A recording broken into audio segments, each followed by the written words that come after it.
Kathy, those terrible scenes on Thursday when Israeli soldiers fired at and killed Palestinians desperately clambering on an aid truck seem to have woken the Americans up to what the UN has been saying for weeks, that there is such a scarcity of food in the north of Gaza and that civil order has broken down because the Hamas police have either been killed or have vanished. So today, a US State Department spokesman said that they understood that criminal gangs were seizing what little food there was and monetizing it, selling it, because that's what happens in this kind of situation.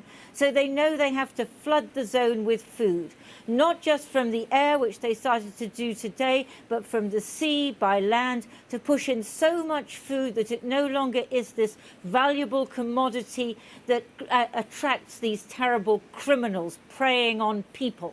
And also that would mean that there would no longer be the starvation which we're beginning to see in Gaza City.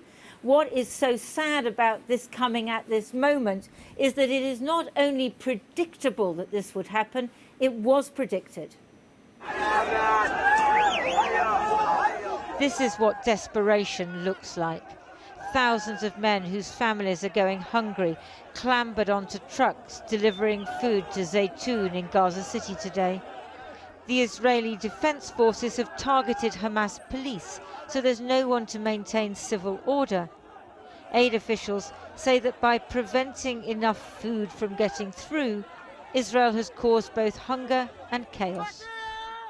In Shifa Hospital, doctors are still treating those injured on Thursday, when Israeli soldiers fired at people climbing on a convoy in Gaza City to grab what they could for their hungry families. We have seen people with gunshot wounds, we have seen amputees, and we have seen children as young as 12 that were injured yesterday. These events cannot be allowed to go on. We need to have safe, secure passage throughout Gaza to reach the people that need humanitarian aid. But unless the bombing stops, it's hard to see how enough aid can get through, nor how the 134 Israeli hostages still held in Gaza can be released. Today, families, friends and supporters of the hostages marched into Jerusalem, calling for their safe return.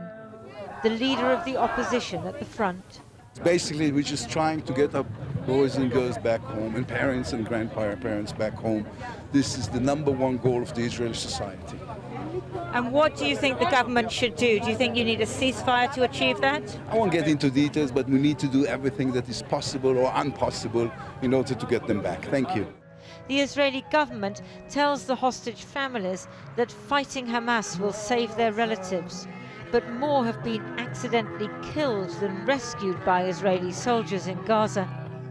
23-year-old Eliatar David was kidnapped from the Supernova Festival. His older brother just wants him back, whatever it takes. There will have to be a ceasefire to bring them back, but I also understand that we have to win this war. And it's complicated and it's hard, but we can do both.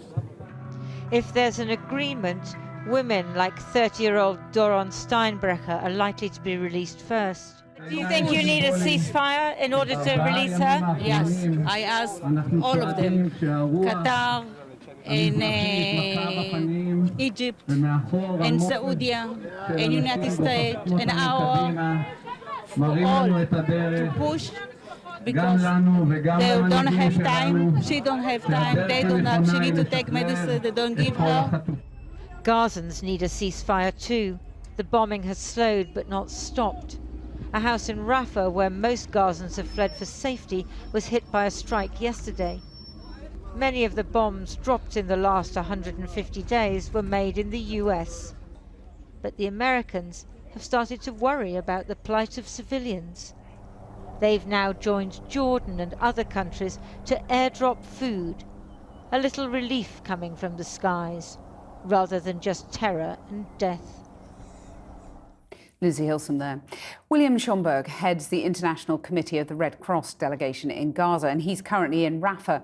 I spoke to him earlier and began by asking, with the US starting airdrops, to set out how desperately aid was needed. There is no doubt that the humanitarian needs in Gaza today are just immense and frankly unprecedented for the Gaza Strip. Hunger is on the rise. Families find it very difficult to find enough clean water to drink, and the healthcare system has all but collapsed. So even though aid drops are a real measure of last resort, at the same time, we welcome any opportunity to ensure that there is an increase in humanitarian assistance for civilians who desperately need it. Just explain why it is a last resort, why, although it might look impressive, there are so many drawbacks with these kind of drops. Well, I mean, there's relatively small quantities of assistance that can be delivered through airdrops. Of course, they're logistically very complicated, and they're also the most expensive way of delivering aid, which is why it can only really be used as a last resort, although this is something that the International Committee of the Red Cross is not directly involved in. The number of aid trucks that have got in have halved since January.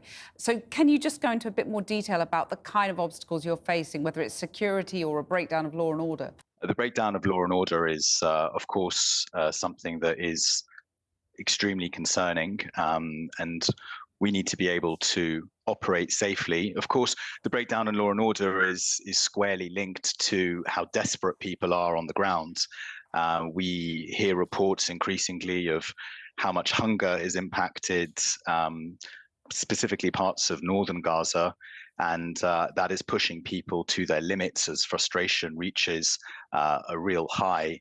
Just the sheer quantity of what needs to arrive is currently not matching the extremely high humanitarian needs, whether it's for food, winter clothing, or medication. Is there a particular story that stuck with you that just highlights for people how desperate people are for food now? I mean, you see it everywhere you go. The prices have skyrocketed. Even in Rafah, where access to the market and to food is nowhere near as complicated as it is in Gaza, but people are struggling to meet their daily needs. Driving around Rafah city, it's a common sight to see children barefoot walking through the mud, opening up rubbish bags and trying to see what there is inside of them. No child should have to experience that, and that's a very dark image that I hope does not continue and exist for much longer. And how has Thursday's tragedy at the aid convoy, how might that hamper further efforts to get aid in your view? No aid distribution should end in the death of civilians, and what happened on Thursday was a tragedy. All efforts need to be made by the parties to the conflict to ensure that humanitarian actors can safely reach people in need. And we hope that there will not be a repetition of this. We hope that access will increase and that people will be able to desperately receive the items that they require at this time. You're in Rafah, where it's reported today that 10 Palestinians were killed by an Israeli airstrike on a tent. What information have you managed to gather about that? We are deeply distressed by the report that there were up to 10, if not more, civilians that were killed in a reported airstrike this afternoon. We've been trying to gather a better understanding of the situation right now, but no matter what, I think I just want to reiterate that the rules of war are clear and that civilians should never be a target. William Schomburg, thanks very much. Thank you.